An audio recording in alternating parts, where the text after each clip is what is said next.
हर तोहरो मिजाज रजो धोखेबाज रजो उड़नबाज रजो कि तोहरा आदत से कि तोहरा आदत से कि तोहरा आदत से हो जाइब नाराज रजो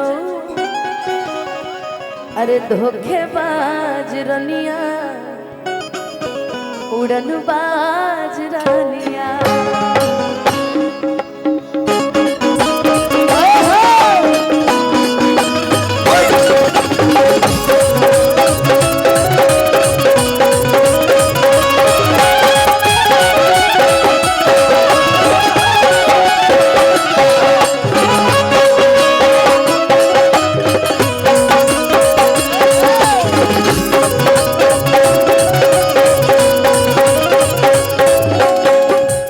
छने बदले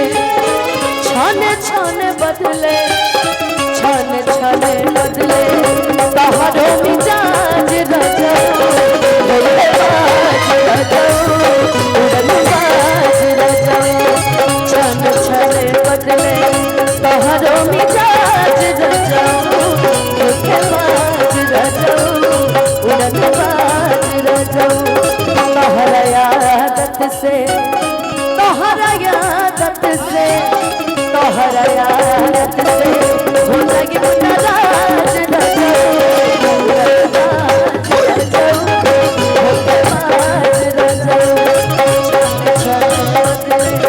तोहरो मिजाज रजो धोखेबाज रजो उड़नबाज रजो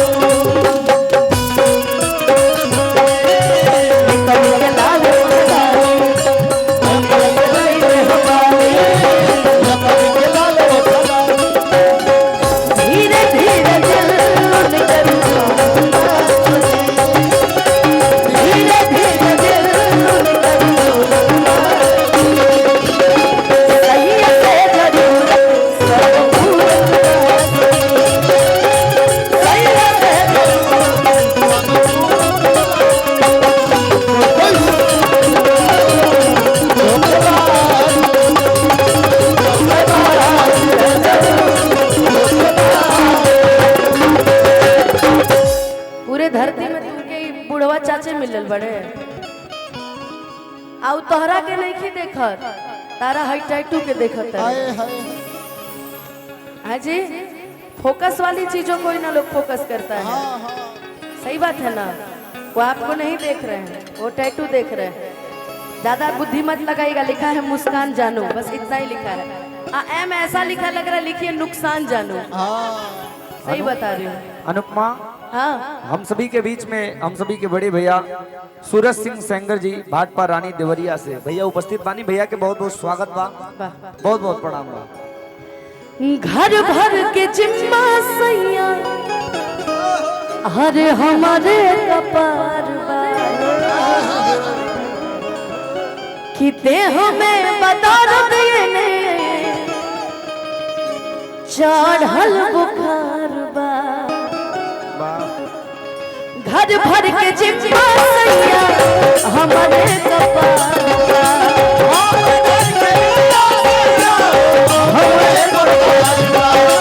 देह में बता दिए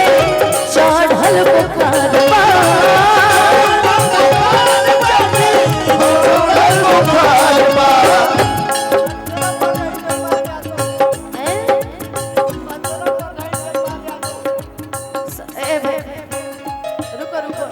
नेपाल यादव आज इंद्रपाल यादव अच्छा इंद्रदेव की दशा भी खराब लग रही है इसलिए मुझे नाम नहीं याद है ठीक है चले वीडियो बनाओ तेरे पगला की बात बुझाना था देखा मन्नी भैया जिन दुनिया में दो चीज कभी नहीं बदल सकती है ठीक है क्या एक तो आपकी हरकतें और दूसरा मन्नी भैया का टकला जीवन में नहीं बदल सकता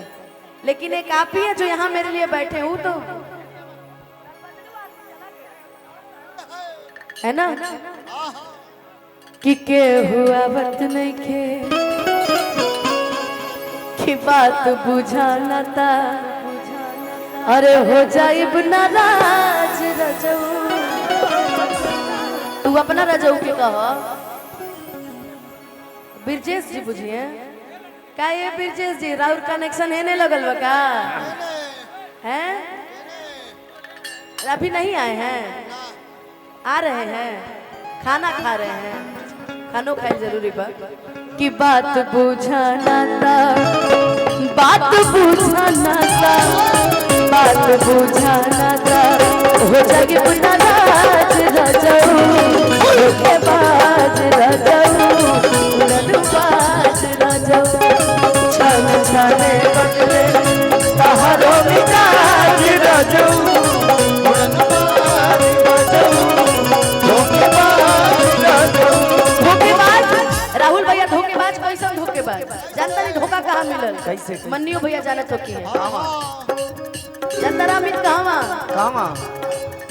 अरे जाए पिया जवानी हम चले गइलो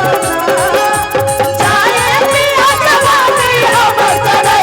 गइलो ना एगो न चनिए कारण एगो न चनिए कारण कनिया के भुलाइले गइलो ना एगो न चनिए कारण कनिया के भुलाइले गइलो ना अरे जाए पिया जवानी हम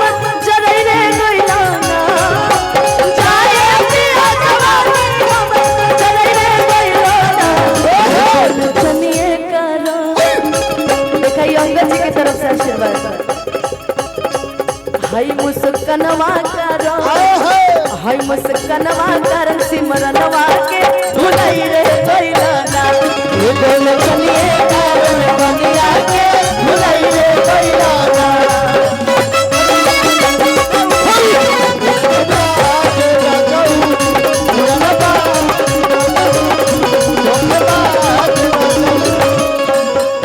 सासू जी से लहरा लाता हो तो रोज कान